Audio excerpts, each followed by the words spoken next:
और आप जानकर हैरान होंगे जो डाटा मैं अब आपके सामने दे रहा हूं कि इस देश का इलेक्शन कमीशन किस कदर बेईमान और किस कदर गैर जिम्मेदार, मैं दोनों शब्द यूज कर रहा हूं, और सरकार के साथ मिलकर इस देश के जो वोटर्स हैं उनके साथ कितना बड़ा धोखा किया जा रहा है।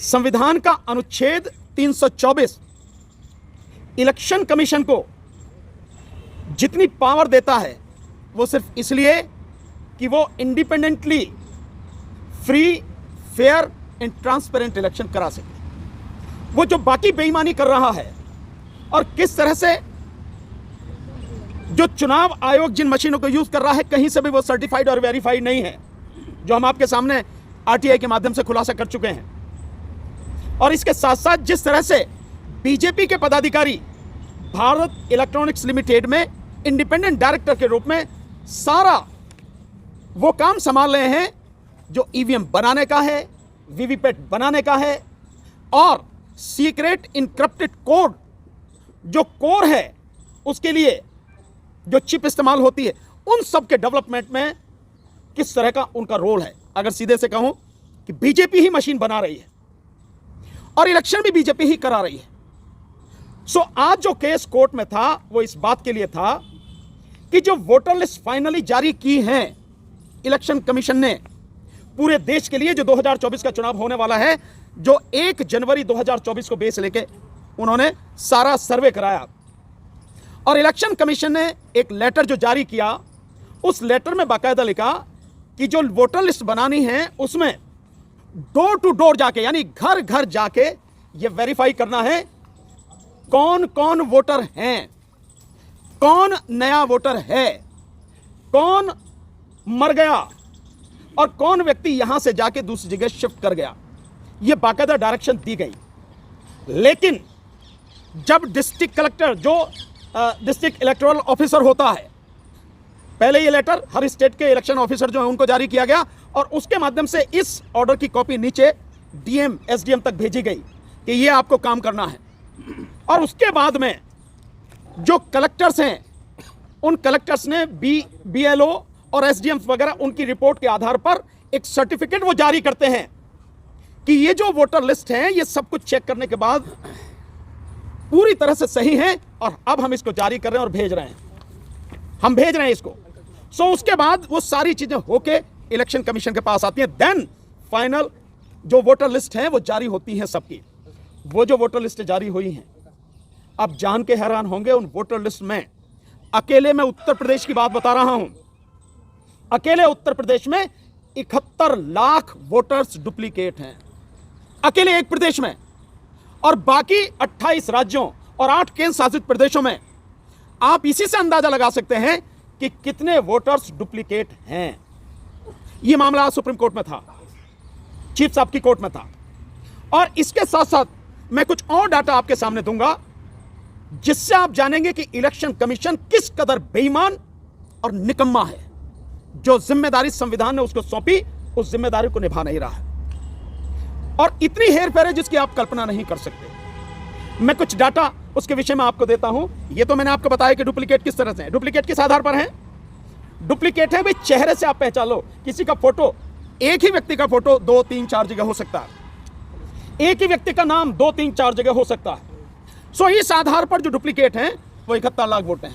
आप कहेंगे कैसे काम आएंगे ये जो फेज में कराता है ना इलेक्शन कमीशन, ये उसी बेईमानी में काम आते हैं। माना 1000, 2000 या 5000 लोगों की वोटें यहां पर हैं डुप्लीकेट इस कॉन्स्टिट्यूंसी में।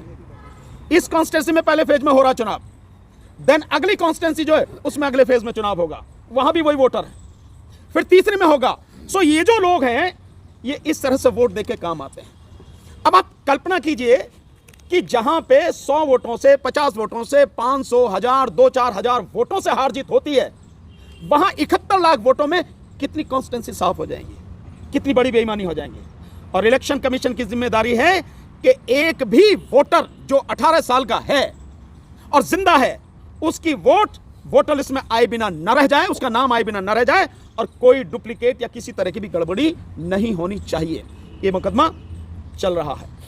अब मैं आपको बताता हूं इसके अलावा एक और बड़ा मजेदार डाटा है।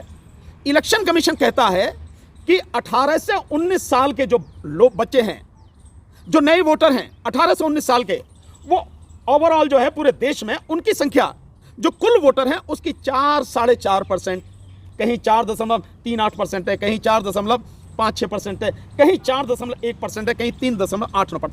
तो एवरेज जो है वो 4% जो वोटर है वो 18 से 19 साल का है। अब मैं आपको आंकड़े दिखाता हूं आपके, आप चौंकाने वाले आंकड़े आपके सामने आएंगे। एक आंकड़ा मैं दिखाता हूं सबसे पहले, प्रधानमंत्री नरेंद्र मोदी की कॉन्स्टिट्यूंसी बनारस जिले का मैं आपको डाटा दिखाता हूं। ये सारे के सारे डाटा इलेक्शन कमीशन ने दिए हैं, हमारे नहीं है ये, उसके द्वारा दिए गए हैं। ये डाटा कहता है बनारस में 8 विधानसभा हैं, एक मतलब पूरे जिले में जो टोटल वोट हैं उन 8 जिलों में, वो 8 विधानसभाओं में या बनारस जिले में वो है 30,30,426। जो सर्वे कराया गया डोर टू डोर, जैसा वो इलेक्शन कमीशन बता रहा है, वो है 30,30,426, यानी हर वोटर का उन्होंने डोर टू डोर सर्वे करा लिया। उसके बाद में जो मर गए हैं वो लोग, वो मर गए हैं, इलेक्शन कमीशन बताता है 1182 मर गए।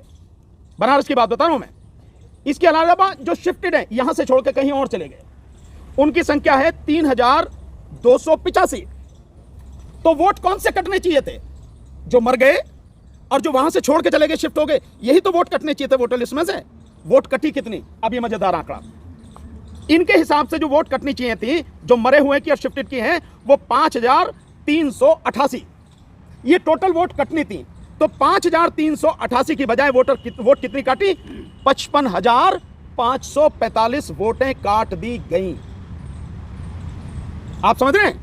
इतनी वोटें काट दी गई। इसके अलावा जो डाटा बता रहे हैं वो 18 से 19 वर्ष के जो युवा हैं, जो सत्यापन के बाद यानी वेरिफिकेशन के बाद आए हैं, वो डाटा है उनका कुल चिन्हित मतदाता 4,018 और ERO नेट पर फॉर्म 6 के माध्यम से जो थे वो है 3,920। और ये कह रहे हैं कि आयोग के परसेंटेज सेंसस पॉपुलेशन के आधार पर, सेंसस के आधार पर कह रहे हैं, लेकिन हमने सेंसस को छोड़ जो वोटर हैं उसी के आधार पर हम निकाल लें। सो जो 30,30,426 टोटल वोटर हैं, ये कहते हैं 4.38 18 से 19 साल के वोटर हैं। तो कितने आने चाहिए? ये वोटर आने चाहिए 1,32,733। 18 से 19 साल के इतने वोटर होने चाहिए। हैं कितने? 4,018 प्लस 3,920, यानी कि 7,938। इतने युवाओं के वोट गायब। और जो उसमें जोड़े गए हैं, मरे हैं जितने, शिफ्टेड जितने हुए हैं, उनकी संख्या इतनी, और उसमें 55,000 गायब कर दिए गए। यह है इलेक्शन कमीशन के द्वारा इस देश के मतदाताओं की पीठ में छुरा भोंकना। अब और एक डाटा आपको मजेदार देता हूं। ये तो मैंने केवल एक दिया, प्रधानमंत्री, क्योंकि वो जो कॉन्स्टिट्यूंसी है भाई, प्रधानमंत्री की कॉन्स्टिट्यूंसी, जब प्रधानमंत्री की कॉन्स्टिट्यूंसी में यह हाल है, सो बाकी जगह क्या हाल होगा इसका अंदाजा आप लगा सकते हैं। अब एक और डाटा जो दिल्ली का है,